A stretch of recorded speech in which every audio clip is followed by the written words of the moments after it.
नमस्कार दोस्तों, मैं अमित गोदियाल और आप देख रहे हैं उत्तराखंड हलचल। और जैसे जैसे लोग जुड़ेंगे तो एक बड़ी अपडेट आप लोगों को मैंने देनी है।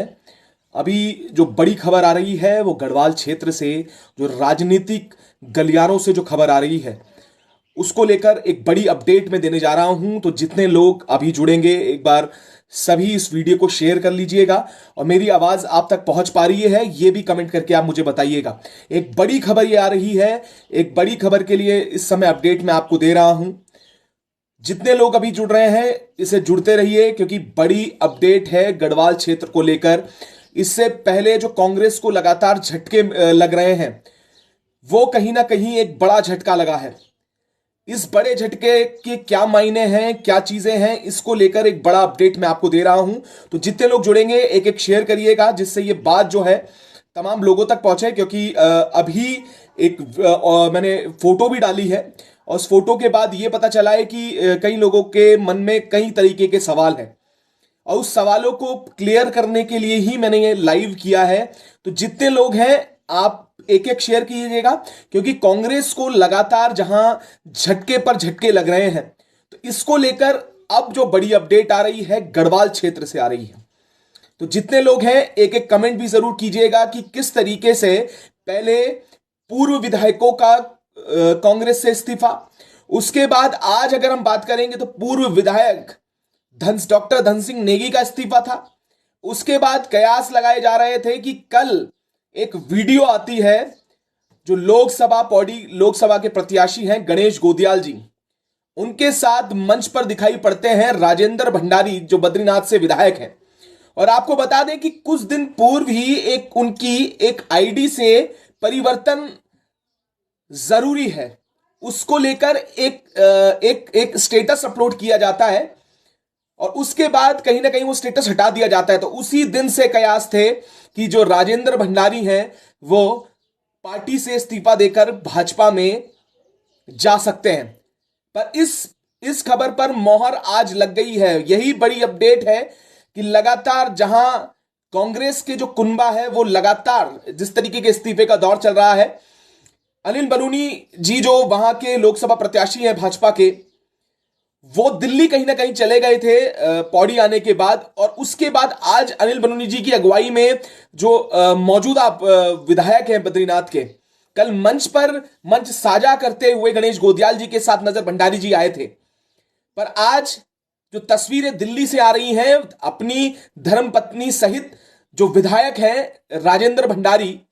वो भाजपा में शामिल हो चुके हैं। एक एक शेयर तमाम लोग आप कीजिएगा और जिस जिसके जो भी प्रश्न है, क्योंकि पौड़ी लोकसभा, अगर मैं कहूं राजनीतिक विश्लेषण और जो राजनीतिक जो लोग हैं, जो राजनीति की समझने वाले जो लोग हैं, जो पॉलिटिकल एक्सपर्ट हैं, उनका लगातार ये कहना था और सोशल मीडिया पर भी ये बात लगातार चल रही थी कि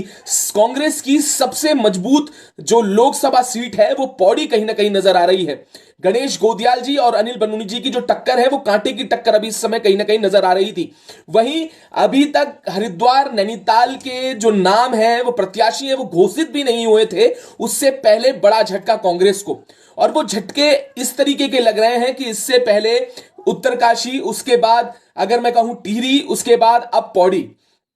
तो ये पॉलिटिकल जो पूरा सिनेरियो बन रहा है वो कहीं ना कहीं कांग्रेस के जो शीर्ष नेतृत्व है उस पर अब सवाल के घेरे पे खड़ा कर रहा है। पर सवाल अब ये है कि वही भाजपा जो ये कहती थी कि इस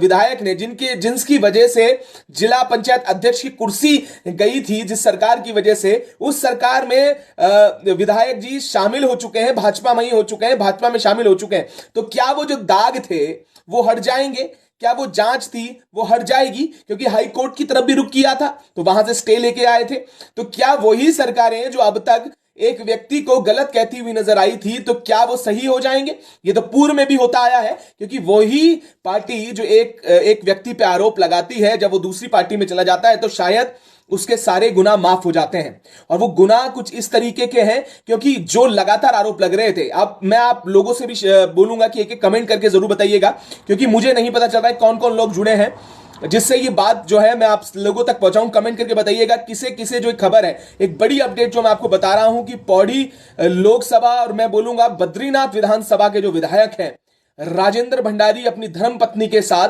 भाजपा में आज दिल्ली में शामिल हो चुके हैं। और सबसे बड़े सवाल यह है कि अब ये जो प्रश्न लगातार हो रहे थे कि क्या होगा,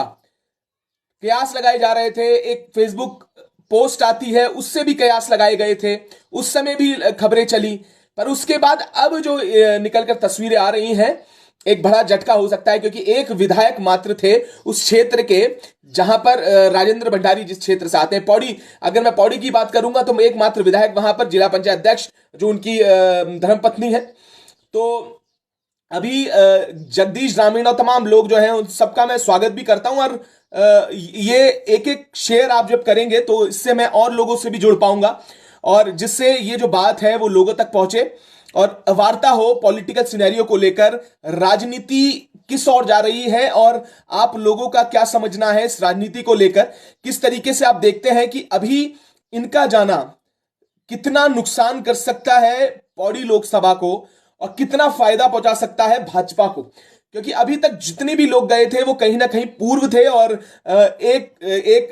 दल से दूसरे दल जाने का उन्हें अनुभव भी था, पर अभी जो वर्तमान हालात हैं, तो जो झटके अभी लगा है, जो ये सबसे बड़ा झटका इसलिए भी मैं इसे कह रहा हूं क्योंकि अगर पॉलिटिकल सिनेरियो में देखें तो दोनों ब्राह्मण चेहरे हैं, दोनों एक बड़े नेता हैं, दोनों की जो ओहदे हैं वो कहीं ना कहीं बड़े हैं पार्टी में भी, एक राष्ट्रीय नेता है, एक अपने ही पार्टी के प्रदेश अध्यक्ष है।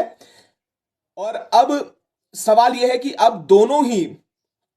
कि जो अब ये जो नेता के जाने से दोनों ब्राह्मण चेहरों से जो समीकरण बन रहे थे, क्योंकि अभी जो बुधवार को एक और, प्रमोद डोभाल जी बोल रहे बुधवार को एक और झटका और लगेगा, तो हो सकता है देखिए ये जो झटके हैं ये भी अब लोग भी बोलने लगे हैं कि झटके जो हैं अभी और लगने वाले हैं। तो ये भी अब बताते हैं कि किस तरीके से ये चीजें हो रही हैं, और आप अपने जो आपकी क्या राय है, आपका क्या कहना है जो टिहरी लोकसभा की बॉबी पवार को लेकर, टीम बॉबी पवार भी यहां पर है, क्योंकि त्रिकोणीय अगर हो सकता है टिहरी लोकसभा में, जैसे मैं बात कर रहा था लोकसभा की अगर मैं बात करूं तो टिहरी लोकसभा से बॉबी पवार मैदान में है, युवाओं में काफी उन्हें उनके लिए सिंपैथी भी है, उनका सपोर्ट भी है, और लोग चाहते हैं दिल से, जो युवा हैं उनके जो पेरेंट्स हैं वो चाहते हैं कि एक ऐसा व्यक्ति सामने है जिसने एक लड़ाई लड़ी है। तो बॉबी पवार का कहीं ना कहीं टिहरी लोकसभा में एक वर्चस्व है, और वहीं जोत सिंह घुनसोला और जो पूर्व लोकसभा अगर मैं बोलूं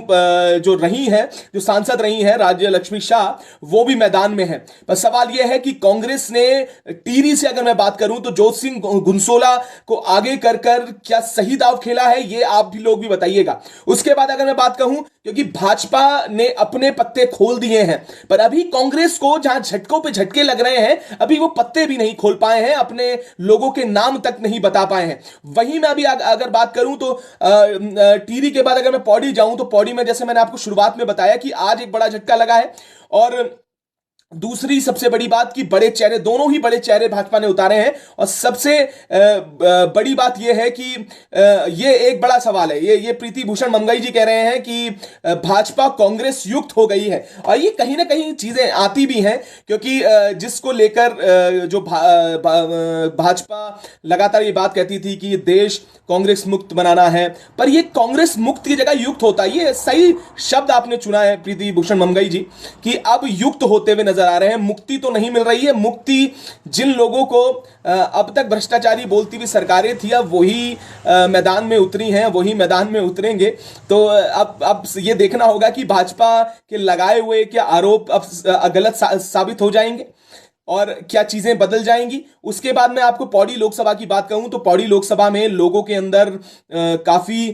एक मैं बात करूंगा उत्साह था दोनों नेताओं को लेकर ही। अनिल बलूनी जी जो लगातार जिनकी पौड़ी में एक अच्छी फैन फॉलोइंग है, और वहीं पर गणेश गोदियाल जी को जिस तरीके से देखा जाता है वो एक जमीन स्तर के नेता हैं, लगातार लोगों से मिल रहे हैं और लगातार लोगों के बीच हैं। तो जिस तरीके से बात हो रही थी कि एक दिन पहले मंच साझा करते हुए राजेंद्र भंडारी जी की जो तस्वीरें थी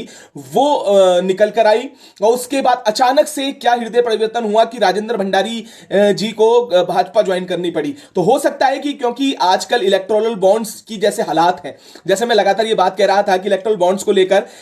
कुछ ऐसे भी तथ्य निकल कर आए हैं। एक अखबार एक न्यूज़पेपर के माध्यम से मुझे एक जानकारी मिली है कि आंध्र प्रदेश के कोई सांसद है, उन्होंने कंपनी फॉर्म की थी, उस कंपनी को फॉर्म करने के बाद कुछ इलेक्टोरल बॉन्ड्स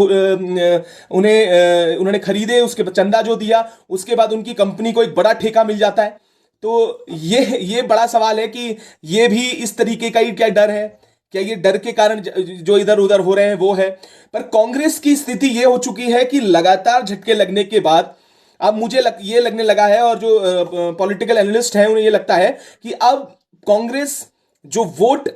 परसेंटेज उनका होगा वो व्यक्ति विशेष और व्यक्ति के चेहरे पर होगा, क्योंकि पार्टी को कहीं ना कहीं जो झटके लगना और जो विश्वास खोना है, तो उससे ये लगता है कि लोगों का विश्वास टूटता हुआ कांग्रेस पे जरूर जा रहा है। वहीं दूसरी ओर भाजपा के, जैसे मैंने आपको बात कही कि भाजपा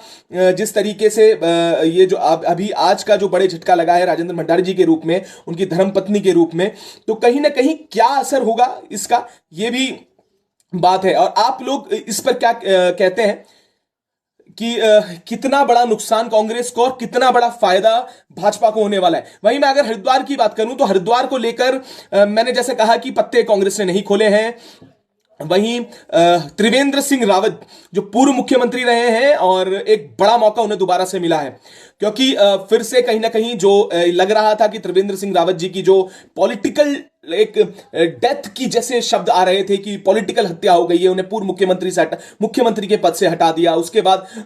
एक्टिव नहीं थे त्रिवेंद्र सिंह रावत जी। पर अब कहीं ना कहीं जैसे ही उन्हें लोकसभा टिकट मिलता है, उसके बाद बढ़ चढ़कर जो त्रिवेंद्र सिंह रावत जी हैं वो प्रचार प्रसार में लगे हैं। उसके बाद अगर हरिद्वार के समीकरणों को मैं देखूं तो अभी तक हरीश रावत जी और जो प्रदेश अध्यक्ष करण मेहरा वो लगातार दावेदारी वहां पर करते हुए नजर आ रहे थे, और ये कहते हुए नजर आ रहे थे कि उन्हें टिकट मिलना चाहिए, उनके बेटे को टिकट मिलना चाहिए। हरीश रावत जी इस बात को बोलते हुए और शायद दिल्ली पर अभी कैंप करे हुए हैं। वहीं दूसरी ओर अगर मैं हरिद्वार की सीटों की बात करूं तो वहां पर भी जो समीकरण है वो कुछ अलग तरीके के नजर आते हैं। वहां पर उमेश कुमार जी जो खानपुर विधायक हैं वो भी लगातार जो प्रदेश प्रभारी हैं कांग्रेस की, उनसे उनके साथ तस्वीरें वायरल होती हैं, और ये भी सूत्र बताते हैं कि उन्होंने एक मांग की है कि वो कांग्रेस से लड़ना चाहते हैं, वो कांग्रेस का टिकट लेकर आगे इस मैदान में उतरना चाहते हैं। पर ये जो कितनी इसमें सच्चाई है, या वो ज्वाइन करेंगे या उन्हें टिकट मिलेगा, ये तो अभी बात की बात है, क्योंकि 19 तारीख को उनकी बैठक होनी है। उसके बाद शायद कांग्रेस जो है इस चीजों को क्लियर करे। पर इससे बावजूद जो अब त्रिकोणीय मुकाबला है हरिद्वार का, वो देखने को कहीं ना कहीं मिलेगा। अगर कांग्रेस में नहीं जाते हैं उमेश कुमार जी और निर्दलीय रूप में लड़ते हैं, तो वो कहीं ना कहीं चीजें निकल कर आएंगी, और वो चीजें शायद ये जो मुकाबला है उसे रोचक बनाए। और इस मुकाबले में क्या होगा वो तो खैर आगे जनता और सब चीजें होंगी। पर अभी क्या होगा, अभी हरिद्वार के बाद नैनीताल की अगर मैं बात करूंगा, अभी नैनीताल में भी वही हालात हैं जो हरिद्वार जैसी हालातों में नजर आ रहे हैं। वहां पर भी लगातार बात हो रही थी। अल्मोड़ा जैसी सीट की अगर हम बात करेंगे, नैनीताल जैसी सीट की जब हम बात करेंगे, तो वहां पर कयास की जो दौर है वो अभी जारी है। पर अभी सबसे बड़े सवाल यही है कि आप इन तीनों अगर लोकसभाओं में मैं देखूं जिसमें कांग्रेस भाजपा के प्रत्याशी घोषित हुए हैं, वहां पर आप लोगों के क्या मुद्दे रहने वाले हैं, क्योंकि कांग्रेस को तो झटके लग रहे हैं, जो विपक्ष है वो तो बहुत कमजोर स्थिति में नजर आ रहा है। पर आप लोग इस बार जो लोकसभा का चुनाव है उसे किन बिंदुओं पर, किन मुद्दों पर लड़ेंगे और किन मुद्दों के हिसाब से आप वोट देंगे, यह बड़ा सवाल अभी कहीं ना कहीं है। क्योंकि लोगों के बीच हम भी अब अपनी यात्रा शुरू करेंगे, उस यात्रा में हम लोगों तक जाएंगे, लोगों से पूछेंगे, और शुरुआत के बाद बिल्कुल प्रणव राज बमड़ा जी बात कर रहे हैं कि एकमात्र का ना होना बहुत टफ है गोदल जी। बिल्कुल, क्योंकि अभी मैं वही बात कह रहा था कि आप लोगों के मुझे सजेशन जो हैं, जो आप लोगों के मायने हैं, आप लोग किस तरीके से इस जो पूरा प्रकरण हुआ है उसको किस तरीके से देख रहे हैं, आप भी लोग भी बताइएगा। क्योंकि आप लोगों का कहना है, क्योंकि जनता जो है, जनता जनार्दन है, पॉलिटिकल पार्टीज में ये चीजें जो है अब आम हो चली है, जो दल बदल चल रहा है, जो चीजें हो रही हैं, एक नेता कभी दूसरी पक्ष में चला जाता है, पाले में चलता है। अनुकृति गुसाई जी वो भी शायद आज उसमें शामिल हो गई हैं, तो वो भी एक बड़ा वो है, क्योंकि उन्होंने कल ही इस्तीफा दिया था। उसके बाद उनके जो हमें बताते हैं, जो सूचनाएं मिल रही थी, उनका कहना यह भी था कि जो उनके दल है, जिस दल में वो एक विश्वास के साथ कांग्रेस में आई थी, उन्हें वहां से समर्थन नहीं मिल पाया। उनके बुरे दौर में जो कांग्रेस पार्टी के लोग थे वो उनके साथ नजर नहीं आए। और ऐसी ही पीड़ाएं कई कांग्रेस के लोगों की हैं, और कांग्रेस के जो कार्यकर्ता हैं उनकी पीड़ा भी यही है कि जो उनके बड़े नेता हैं, जो शीर्ष शीर्ष नेतृत्व पे नेतृत्व करते हुए नेता हैं, जो उनके जिन्हें वो नेता मानते हैं, जिनके लिए वो काम करते हैं, वो कहीं ना कहीं उन्हें शायद नजरअंदाज कर रहे हैं, उनकी दुख तकलीफों में शायद उन्हें नहीं पूछ रहे हैं। इस तरीके की जो चीजें हैं, जो स्टडी हम कर पा रहे हैं, हमारी जो पूरी टीम इस समय लगी हुई है, पूरी टीम एक चीजें इंफॉर्मेशन, पूरी सूचनाएं ये इकट्ठा कर रही हैं, और ये चीजें जो निकल कर आ रही हैं, तो क्योंकि अभी ये 3 सीटों की ही मैं बात अभी करना चाहता हूं, जिसमें टिहरी, और टिहरी से भी मैं अभी अगर शुरुआत करूं तो टिहरी में आपको क्या लगता है, राज्य लक्ष्मी शाह फिर से क्या कुर्सी में आएंगी, क्या युवाओं की जो एक बड़ा पक्ष है, जो युवाओं का एक बड़ा लहर है, जो युवा जो लगातार कहते हुए नजर आते हैं कि बॉबी पवार, उसका जोत सिंह गुंसोला जी, क्योंकि राजनीति से कहीं ना कहीं दूरी बनाते हुए फिर अचानक जोत सिंह गुंसोला, उसके पहले दीपक बिजलवान जो जिला पंचायत उत्तरकाशी है, उनका नाम चर्चाओं में रहना, उसका जोत सिंह गुंसोला जी का टिकट होना। अब ये जो चीजें हैं कि कांग्रेस कहीं ना कहीं बहुत कमजोर मुझे टिहरी लोकसभा में नजर आती है, जैसे लोग बताते हैं, जैसे लोगों और जनता की जो राय है वो ये कहती हुई नजर आती है कि बॉबी पवार अगर होता कि कोई कांग्रेस अगर मुख्य जो विपक्ष है वो बॉबी पवार जैसे व्यक्ति को अगर आगे करते, तो हो सकता था कि जो चुनाव हो उसमें एक अच्छी मार्जिन से जो कांग्रेस है वो फाइट कर पाती, और ये भी चांसेस थे कि भाजपा जो हो सकता था, क्योंकि पॉसिबिलिटीज है, प्रोबेबिलिटी है, इसमें कई चीजें आती हैं कि कैसे लोग वोट करेंगे, किन आधारों पे करेंगे, क्या चीजें होंगी, तो ये बहुत सारी चीजें हैं, क्योंकि बहुत सारी चीजों पे ये पूरा जो चुनाव है वो लड़ा जाता है। तो इसलिए मैं ये भी बात कह रहा हूं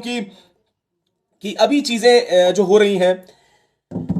वो मुझ पे भी अभी लगातार मैसेज आ रहे हैं कि तस्वीरें भेज रहे हैं ज्वाइनिंग की, कुछ लोग भेज रहे हैं।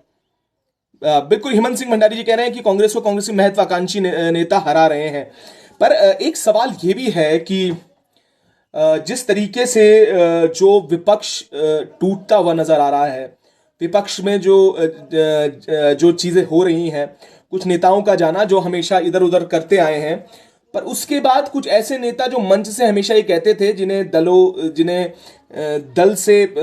सम्मान मिला, जिन्हें दल से हर चीज मिली, उनका जाना कहां पर कितना सही है,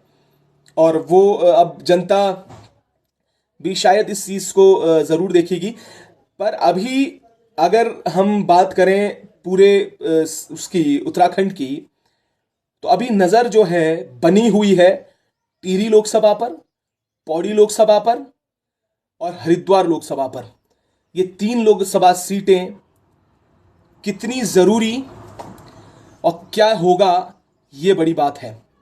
एक एक शेयर करके आप अपने दोस्तों को भी इसमें इनवाइट कीजिएगा, और किस लोकसभा से आप आते हैं उसे भी कमेंट करके बताइएगा, जिससे मैं प्रश्न कर सकूं, जिससे मैं आपसे बात कर सकूं, जिससे मैं पूछ सकूं कि आप लोग कैसे देख रहे हैं। एक एक शेयर उनको और एक एक कमेंट कि आप कौन सी लोकसभा से हैं। शुभम गुसाई जी बॉबी पवार के नाम ले रहे हैं, तो हो सकता है टिहरी लोकसभा से हो। राजू पवार जी ने भी बॉबी भाई का नाम लिया है, तो ये आज सिर्फ कांग्रेस का हाल है, और ये कल को अगर बीजेपी आएंगे, ये ठीक है। ये भी बड़ा सवाल है कि अगर शायद कल के दिन ये तख्त और जो ये ताज पलटता है, तो क्या उसके बाद फिर से एंट्री हो जाएगी। गजेंद्र बिस्जी कह रहे हैं पौड़ी से, तो गजेंद्र बिस्जी क्या लग रहा है इस बार अभी जो बड़ा झटका पौड़ी से लगा है, बड़ा झटका लगा है, उसके बाद आप कैसे क्या मान रहे हैं, किसको पौड़ी लोकसभा में किसको देखते हैं। गढ़वाल लोकसभा से सुनील सिलतकोला जी, आपसे भी सवाल यही है कि बड़ा झटका जो कांग्रेस को लगा है उसके बाद क्या है। प्रीति भूषण मंगई जी कहते हैं यूकेडी, आप कौन सी लोकसभा से हैं वो भी बताइएगा, जिससे मैं पता लगा सकूं। मोदी का प्लान है सब गणेश गोयल जी डाउन करने, अच्छा ये कह रहे हैं कि ये मोदी जी का प्लान है। ये भी भूपी असवाल जी पौड़ी लोकसभा से हैं, तो उनका कहना है। गजेंद्र बिस्जी का भी कहना है कि गोदियाल जी इसमें बाजी मार सकते हैं। और शंकर डब्बू जी बोल रहे हैं गणेश गोदियाल जी जिंदाबाद, तो पौड़ी लोकसभा से हैं। अपनी लोकसभा के साथ जरूर बताइएगा जिससे मैं प्रश्न कर सकूं, और अगर टिहरी लोकसभा से कोई व्यक्ति है तो वो भी बताइएगा, कि जिससे ये चीजें जो हैं आगे तक आप इसे पहुंचाएं, और ये भी हो कि एक सर्वे के रूप में, क्योंकि अभी क्या है हम शुरुआत कर रहे हैं टिहरी लोकसभा से सीट से बॉबी भाई, गढ़वाल लोकसभा से प्रीति भूषण जी ने जैसे कहा है कि यूकेडी, तो यूकेडी अभी कहां पर दिख रही वो भी देखने वाली बात होगी। खैर दिल्ली में हरिद्वार लोकसभा सीट, चंडी प्रसाद गैरोला जी बोल रहे हैं दिल्ली में। बिल्कुल दिल्ली में तो है ही, क्योंकि अभी तक कुछ पता नहीं चला है। भाजपा ने तो एक बड़े अपने नेता को उतार ही दिया है, और बड़े नेता इसलिए क्योंकि पूर्व मुख्यमंत्री रहे हैं, और कहीं उसके बाद अब जो उतारने का उसका कहीं उसमें गणेश गोयल जी फाइट दे सकते हैं, बट तनिष्क तिवारी टिहरी लोकसभा से युवा वर्ग अपने आप ये चीजें कर रहा है। बिल्कुल ठीक बात ये आपने कही है। उसके बाद ये सब चीजें जो हैं, ये जो निकल कर आई है, टिहरी से ओनली बॉबी पवार आ रहा है, जो जो चोर हैं वो सब सेफ हैं, जो ज्वाइन में है। उसके बाद ये सब जो चीजें हैं, ये सारी चीजें ये बता रही हैं कि किस तरीके से जो ये क्या पौड़ी गढ़वाल में राजेंद्र भंडारी को लड़ा रहे हैं। ये विनोद रावत जी देखिए, ये जो चीजें हैं, बहुत लोग मुझसे ये पूछ रहे हैं कि राजेंद्र भंडारी जी को क्या फेस होगा, क्या चेहरा होगा। जितनी हमारे सूत्र हैं, और जो दिल्ली जैसी जगहों पे जो हमारे अपने जो पत्रकार बंधु हैं, उनसे मेरी बात हुई है, तो उन्होंने कहा है कि ऐसा तो नहीं कुछ होने वाला। अनिल बलूनी जी ही चुनाव लड़ेंगे, और कोई बदलाव तो सीटों में नहीं है। ये जरूर है कि अभी कल जो धामी जी हैं, बहुत बड़ा नाम है आज की डेट में, बॉबी पवार बहुत बड़ा नाम है गढ़वाल। तो ये मैं इस जो चर्चा जो आप मुझसे पूछ रहे थे कि क्या लड़ा रहे हैं, तो वो अभी तो मुझे लगता है कि अभी तो उसमें कुछ ऐसी चीजें नहीं है, कुछ ऐसी जानकारी नहीं है। विपक्ष खत्म तो देश का संविधान खत्म। शिवानंद लखेड़ा जी, हाँ बिल्कुल एक पॉइंट आपने कहा है, पतन की तरफ गया है, जनता को समझना होगा विपक्ष की भूमिका। पर सवाल यह है कि विपक्ष की भूमिका भी तभी समझी जाएगी जब लोग जो चीजें हैं, अभी एक बड़ा झटका जब लगता है। अब राजेंद्र भंडारी जी का जाना, एकमात्र जो पौड़ी लोकसभा से एक विधायक के रूप में थे, और सबसे मजेदार बात यह है कि कल अपने मंचों पर एक साथ बैठे हुए नजर आए थे। नरेंद्र सिंह पंवार जी टिहरी लोकसभा से हैं, बॉबी पवार का नाम ले रहे हैं। तो ऐसी ही चर्चाएं हैं टिहरी लोकसभा। सिद्धार्थ नौटियाल उत्तरकाशी से हैं टिहरी लोकसभा में, देहरादून से सटा हुआ है का क्षेत्र टिहरी लोकसभा में, ठीक है बिल्कुल। तो ये कई चीजें हैं, ये कई वो हैं जिसमें अभी मैं देख पा रहा हूं कि जितने लोग जुड़े हुए हैं उनकी अपनी अपनी राय है, अपनी अपनी बहुत सारी चीजें इसमें निकल कर आ रही हैं। पर अभी का जो प्रश्न था कि कांग्रेस को झटके पे झटके लगना, उसके बाद कहीं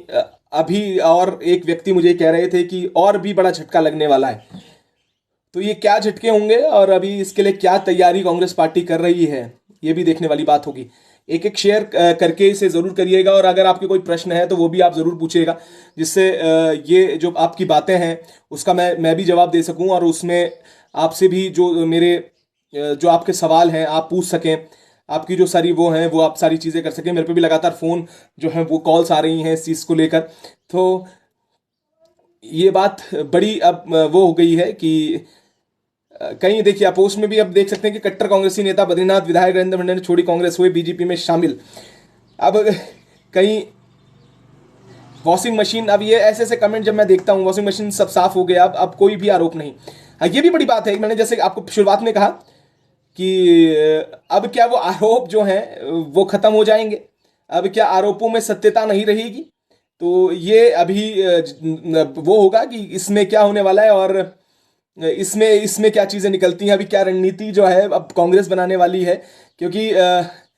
गोदियाल जी तो लगे हैं अपने क्षेत्र में, अपने पौड़ी लोकसभा में। तो अब क्या और भी चेहरे हैं ऐसे, क्योंकि इससे पूर्व में भी श्रीनगर विधानसभा से भी कुछ झटके लगे हैं, तो वहां से भी लोग गए हैं। तो ये बड़ा अभी मुश्किल दौर से जो है, हाँ ये भी एक बड़ा सवाल है। गजेंद्र बिज जी ने एक बात कही है कि हम हमारी से भंडारी जी के साथ कई बार चर्चा हुई है। जब मैं दूसरे चैनल में था तो उनके उनके माध्यम से भी, इस चैनल में भी जब वो दोबारा स्टे लेके आए थे, उनके कई बार उनके साथ चर्चा हुई थी। और तो चीजें ये होती हैं कि पक्ष विपक्ष जो है, शायद ये लगता है कि अंडरस्टैंडिंग जो इन लोगों में है वो शायद एक ही रहती है। तो उस समय भी वो चीजें दिखाई दे रही थी कि शायद भविष्य में कुछ चीजें बदलाव में देखी जाए। पर वो जो पोस्ट थी, उस पोस्ट के बाद ये कहीं चीजें कई हद तक साफ नजर आ रही थी। और मुझे सूत्र ये भी बताते हैं कि भंडारी जी भी चाहते थे कि उन्हें इस बार जो है लोकसभा का टिकट मिले, और इलेक्टोरल बॉन्ड पर भारत की मीडिया चुप है, सबसे बड़ा उदाहरण है तानाशाही का। बिल्कुल बड़ा पॉइंट है, मैंने वही बात अभी की है कि अभी इलेक्टोरल बॉन्ड के ऊपर जो चर्चा होनी चाहिए थी, तो वो चीजें नहीं हो रही हैं। तो वो भी आप वो भी आप चीजें जरूर कर सकते हैं, क्योंकि इलेक्ट्रोल बॉन्ड को लेकर मैं एक चर्चा आज शाम को हम 8 बजे करेंगे। जितने लोग जुड़ना चाहते हैं उसमें जुड़िएगा, कि जिससे हम जो इलेक्ट्रोल बॉन्ड है असल में उसमें क्या क्या चीजें अभी नहीं आई हैं, क्या क्या फैक्ट्स अभी आए हैं। एक चर्चा हमने इसमें भी की थी शिव प्रसाद सेमवाल जी के साथ, जिसमें उन्होंने कई तथ्य को सामने रखा था। तो कई बातों का रखा। सिद्धार्थ नौटियाल जी, ये देखिए, ये बड़ा सवाल, ये आपने जो बात कही है कि सोशल मीडिया के हर सर्वे के आधार पर बॉबी पवार और गणेश गोदियाल जी को, दोनों ही लोग ऐसे हैं जिनको सोशल मीडिया के जो सर्वे हैं वो आगे बता रहे हैं। बस सवाल यह है कि सोशल मीडिया सर्वे जो हैं उसमें कितने लोग किस क्षेत्र के हैं, और वो, क्योंकि जब सोशल मीडिया की जब हम बात करते हैं तो सोशल मीडिया में टिहरी लोकसभा वाला भी जो पौड़ी लोकसभा वाला जो बॉबी पवार को पसंद करता है उसे वोट दे रहा होता है, जो टिहरी लोकसभा का या हरिद्वार लोकसभा का जो व्यक्ति जो बॉबी को पसंद करता है उसे वोट दे रहा होता है। तो ये सर्वे जो है, मुझे लगता है कि इसमें कुछ चीजें जो हैं वो उसमें फेरबदल हो सकते हैं, पर ग्राउंड रियलिटी क्या है उसे समझना और उसमें बात करना, चर्चा करना, ये लोकसभा में जाकर जब हम जाएंगे, क्योंकि इस समय भी मैं टिहरी लोकसभा में हूं, एक ग्रामीण क्षेत्र में इस समय मैं हूं। तो ग्रामीण क्षेत्र में जब मेरी बात होती है तो उनके जो लोग हैं उनका कहना यही है कि मोदी जी अच्छा कर रहे हैं और हम तो मोदी जी के नाम पे वोट दे रहे हैं। तो हमें चेहरे से मतलब नहीं है, हमें एक हमें निशान पता है जो जिसको देकर हम मोदी जी को वोट देंगे। तो ये देखिएगा, ये जो सर्वे हैं और सर्वों में वोट देने वाले लोग कौन से एज ग्रुप के हैं, वो किस क्षेत्र के हैं, वो बड़ा समझना जरूरी है। वहीं दूसरी ओर एक वर्ग जो मैंने आपको कहा कि जो ग्रामीण क्षेत्र में जो वर्ग है, जो ये बात कह रहा होता है, जब उनसे बात करते हैं तो उनका कहना होता है वो जो सोशल मीडिया नहीं चलाता, जो वो लोग जो अपने घर में एक चैनल चलाकर न्यूज़ देखते हैं नेशनल टेलीविजन पर, उन लोगों की मैं बात कह रहा हूं। वो लोग ये मन बना चुके हैं कि मोदी जी के नाम पर हम ये चुनाव, जैसे होता ही है। तो अब ये जो चीजें हैं, तो अब ग्रामीण में क्षेत्र का अब वो सर्वे कितने सच होते हैं, कितने झूठ होते हैं, और लोगों के मन में क्या है, वो देखने वाली बात है। पर अभी झटकों का दौर जारी है। जैसा सूत्र बताते हैं कि कई और बड़े नेता कांग्रेस के भाजपा में शामिल हो सकते हैं। तो वो कौन होंगे, ये चर्चाएं जोरों पर हैं और हम भी आपको अपडेट पल पल की दे रहे हैं। जनता के बीच रहकर क्षेत्र के लिए जमीन से जुड़े नेता का योगदान जनता को भूलना नहीं चाहिए, और सुयोग्य कैंडिडेट को यज्ञ में आयुति रूपी वोट देकर अपने बच्चों के विकास के लिए उदाहरण बने। सुलोचना इस्टेवाल जी ये बात कहती हैं। अब वही होगा कि इसमें कितने लोग अब ये चीज को समझेंगे और क्या होगा। पर अभी जैसा मैंने आपको कहा कि सर्वे और ये जो खबर है पौड़ी लोकसभा के लिए, कांग्रेस के लिए और भाजपा के लिए थोड़ी राहत भरी खबर है, क्योंकि सर्वे के हिसाब से ही मैं बात कह रहा हूं, क्योंकि सर्वे जो बता रहे थे तो कहीं ना कहीं भंडारी जी और उनकी जो धर्मपत्नी थी उनके अपने लोग हैं और उनकी अपनी एक फैन फॉलोइंग मैं बोलूंगा, या लोग जो उन्हें समर्थन करते हैं वो लोग हैं। तो उसको अब गणेश गोदियाल जी कैसे मैनेज करेंगे तो वो भी देखने वाली बात होगी। पर अब मुझे लगता है कि कल से जब शुरुआत होगी कन्वेंसिंग की, जब लोग जाएंगे तो एक शनिवार को मंच साझा करते हुए पूर्व जो विधायक राजेंद्र भंडारी हैं वो कांग्रेस में नजर आए, और फिर हो सकता है कल से वो भाजपा के लिए अब सीधे तौर पर कल से ही आ जाए मैदान में। तो ये सवाल है, पर मैंने जैसे आपको बात कही है, अभी सर्वे, अभी सब चीजें जो बता रही हैं, और मैंने कहा है कि आपको जो धरातल का सर्वे है उसे बताने के लिए टिहरी लोकसभा से मैंने शुरुआत कर दी है। इसके बाद बहुत जल्द पौड़ी लोकसभा में जाऊंगा। उसके बाद जो हमारे कुमाऊं की टीम है वो कुमाऊं में कर रही है। तो हरिद्वार और टिहरी और पौड़ी की जिम्मेदारी, जो जो सर्वे हमारे पास होंगे, जो ग्राउंड रियलिटीज होंगी, क्योंकि कम समय है, प्रथम चरण में हमारा चुनाव है, तो उसके लिए बहुत ज्यादा दिन तो नहीं है, पर जितने दिन हो सकेंगे जिसमें एक बड़ा एरिया हम कवर कर सकें वो एरिया के लिए हम जा रहे हैं। और मुझे उम्मीद है कि इस बार जो लोकसभा चुनाव हो, जैसे बात हो रही है कि मुद्दों पर होना चाहिए, इलेक्टोरल बॉन्ड्स के जो सवाल उठ रहे हैं वो विपक्ष और पक्ष से पूछे जाने चाहिए कि आखिर जो ये सवाल है, आखिर जो ये चंदा है, उसके बाद जो ठेके हैं दिए जा रहे हैं, उसमें क्या सारी चीजें हैं। और हमारी एक बात जो बड़ी अच्छी हुई कि सुप्रीम कोर्ट ने इस संविधान को बचाने के लिए बड़े अच्छे कार्य किए हैं। तो जो सर्वोच्च न्यायालय है उन्होंने बहुत प्रयास किया है, और मैं बड़ा इससे वो हूं कि अभी अगर संविधान की जो एक रक्षा करने वाली जो एजेंसी है वो सर्वोच्च न्यायालय है, जिन्होंने ये सारी चीजें की हैं। तो ये बड़ा सवाल है कि अब मुद्दों पर राजनीति होगी या अब भी वही चीज होगी जो मैं यहां बैठ के लोगों से पूछते हुए नजर आता हूं, लोगों से जानते हुए नजर आता हूं कि जो वो कह रहे हैं कि मोदी जी के चेहरे पर लोग वोट देने वाले हैं। तो अब ये देखना होगा कि लोगों के नाम पर वोट होंगे या मोदी जी के चेहरे पर नाम पर वोट होंगे, या जो व्यक्ति अपने क्षेत्र से जुड़ा हुआ है, जो कार्य करता हुआ नजर आता है, उसके नाम पर वोट होंगे। तो अभी देखना होगा। बॉबी पवार जैसे बड़ा एक युवाओं में जिसका क्रेज है, वहीं दूसरी और बड़ा चेहरा पौड़ी गढ़वाल के और कांग्रेस के बड़ा चेहरा गणेश गोदियाल जी, और वहीं तीसरी और मैं हरिद्वार से बोलूंगा कि हरिद्वार से जो त्रिवेंद्र सिंह रावत जी, या मैं कहूं उमेश कुमार जी, क्योंकि जब त्रिवेंद्र सिंह रावत जी से उमेश कुमार जी के बारे में पूछा गया तो उन्होंने ये कहा कि वो उन्हें नहीं जानते, कौन उमेश कुमार। तो शिवानंद लखड़े जी कह रहे हैं भाई जी आप अपना भी ध्यान रखिए, निष्पक्ष पत्रकारिता करने पर आपको भी फंसाया जा सकता है। तो ये बिल्कुल लखेड़ा जी, आप लोग मेरे साथ हैं, और हाँ ठीक है ये चीजें सही हो रही हैं, पर आप लोग मेरे साथ हैं। आप तमाम मेरे जो साथी हैं जो इस लाइव को देख रहे हैं और जो इस लाइव के बाद इसे शेयर करेंगे, वो सच के साथ खड़े रहते हैं। और हमने ये देखा है कि जब आप सत्य को आगे लाने का कार्य करते हैं तो पूरी दुनिया, पूरा देश आपके साथ रहता है, और ये चीजें होंगी तो हम आगे भी, जैसे मैंने कहा है कि आगे और झटके लगेंगे क्या कांग्रेस को। अब कट्टर कांग्रेसी कहने वाले लोग जब चले जाते हैं, उसके बाद क्या ऐसे नेता भी जाएंगे जो जिन्होंने शायद सत्ता के लिए कांग्रेस का हाथ थामा। क्या भाजपा में भी कुछ ऐसी चीजें हो रही हैं कि जिससे कोई नाराजगी हो, उस नाराजगी के बाद क्या भाजपा के पर अब ये सब चीजें तो कयास की है। अब ये कयास कहां ले जाते हैं और धरातल पर क्या चीजें होंगी।